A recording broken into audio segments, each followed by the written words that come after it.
দিনাজপুর জেলার ১৩টি উপজেলায় প্রায় ৬,০০০ লিচুর বাগানে অন্তত ২,০০০ মৌয়াল মধু সংগ্রহ করতে আসে। মাত্র ৩০-৪০% বাগান থেকে মধু আহরণ করতে সক্ষম হয় আগত মৌয়ালরা। এদিকে পর্যাপ্ত মৌমাছির অভাবে পরাগায়নে ব্যাঘাত ঘটছে, ফলে ৩০-৪০% উৎপাদন কম পাচ্ছে বাগান মালিক ও ব্যবসায়ীরা, এমন দাবি উত্তরবঙ্গ মধু কমিউনিটির। দিনাজপুর থেকে খাদিমুল ইসলামের পাঠানো প্রতিবেদন। সিরাজগঞ্জ জেলা থেকে ১,০০০ মৌবক্স নিয়ে এসেছেন মৌয়াল শহীদুল ইসলাম।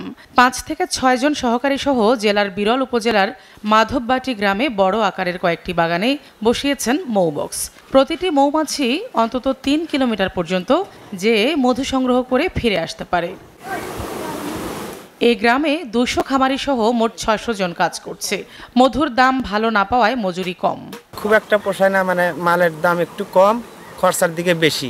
আমরা যে দামে মধু বেশি আমার কিছুই থাকে না। বিপণন ব্যবস্থা উন্নত করা হলে নিশ্চিত হতো উৎপাদিত মধুর ন্যায্য দাম। পরিশ্রম যথেষ্ট, সেই হিসেবে মধু যে আমরা পাই সেই হিসেবে আমি লক্ষ্য করে দেখি যে তেমন মূল্য বা সরকারের থেকে যদি একটু সাহস সহযোগিতা পাইতাম তাহলে অনেক কিছু আমরা এগিয়ে যেতে পারতাম। সিন্ডিকেট করে কম দামে মধু বিক্রি করতে বাধ্য করে বিভিন্ন কোম্পানি। মধুর বিক্রির ক্ষেত্রে আমাদের বাধা যেটা এক নম্বরে হচ্ছে, আমাদের বাংলাদেশে বাইরের মধু আসে, কিন্তু অথচ আমাদের বাংলাদেশের মধুই বাইরে যদি পাঠানোর সরকার ব্যবস্থা করতো তাহলে আমরা ন্যায্য মূল্যও পাইতাম, অনেক বেশি লাভবান হইতাম। মৌয়াল মৌ খামারিরা আসতে শুরু করেছে, মাঠে কাজ করছে কৃষি বিভাগ, জানালেন এই কর্মকর্তা। আমাদের এখানে ৩৫০০-এর উপরে আমাদের মৌবক্সের সংখ্যা আছে। উপজেলা এবং জেলা পর্যায় থেকে মনিটর এবং বিভিন্ন ধরনের পরামর্শ আমরা লিচু চাষিদের দিয়ে আসতেছি।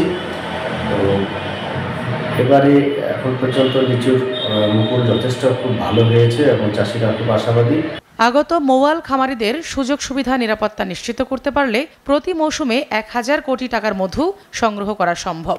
লিচুর উৎপাদন হতো প্রায় ১ লাখ মেট্রিক টন, এমন দাবি উত্তরবঙ্গ মধু কমিউনিটির। SATV news desk.